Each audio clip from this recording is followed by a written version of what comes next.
Hey, what's good, everybody? Today we're discussing a watch that can be considered unique in its own right. What is hiding inside this pretty cool leatherette box is the U-Boat Classico 53. U-Boat is an Italian brand of luxury watches founded by Italo Fontana in year 2000, so a relatively young company, although its roots can be placed back into 1949 when the first design was created by Italo Fontana's grandfather, who was given the task of creating watches for the Italian Navy, although that particular design never saw the light of day until many years later. What is unique about the U-boat watches is the funky design and the exceptional attention to details. The model we're discussing today is, as you can guess from the subdials, a chronograph. The case is titanium, coated with black PVD. The band is made of rubber, very soft and supple.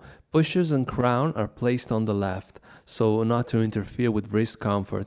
One of the most unique details shared by many models is the prominent crown guard. It's actually a cap that screws down over the crown. A hinged bracket keeps the unscrewed cap attached to the case. The purpose of the cap is to protect the crown, obviously. At the same time, it is a very distinctive design. I, for one, appreciate it. Let's hit those pushes and take a listen.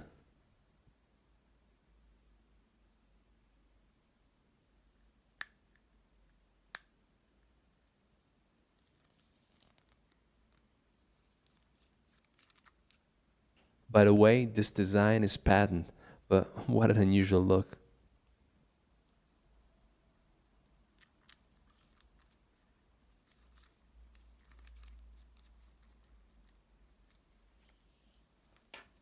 The design of the dial is something special as well. What we have here is black on black, black hands on a black dial, well, except for the chrono hand and the subdial hand.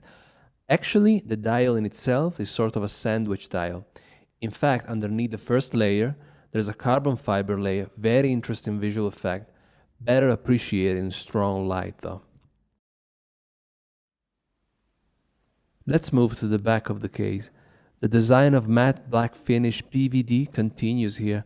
What we find engraved in the case back is quite useful information like the movement, caliber U77, which is actually a Valjoux 7750.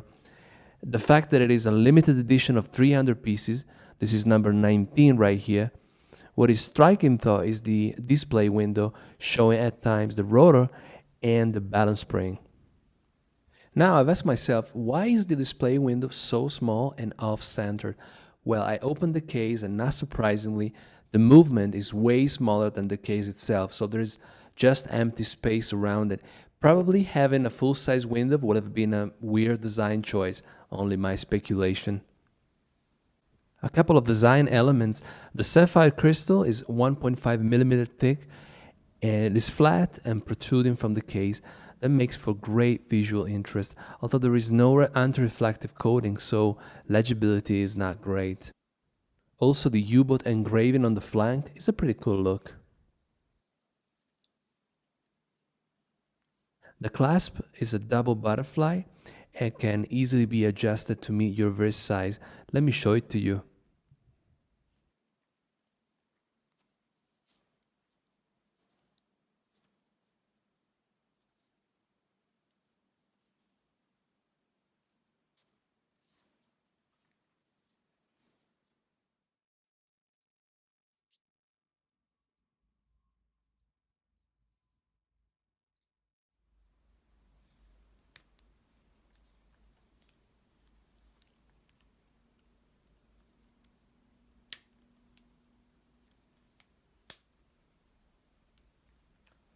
To sum it all up, what we have here is a chronograph with an exclusive design, Italian, but with a Swiss movement.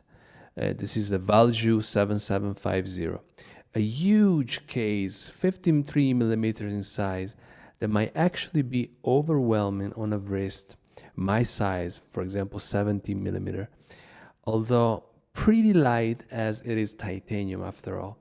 It's a PVD coating, flat sapphire crystal, exhibition case back. It's a beautiful sandwich black on black dial with carbon fiber accents, limited edition to 300 pieces, rubber band with a 24mm width, butterfly clasp. With that said, tell me what you guys think. I'm wrapping this one up, and I'll catch you in the next one.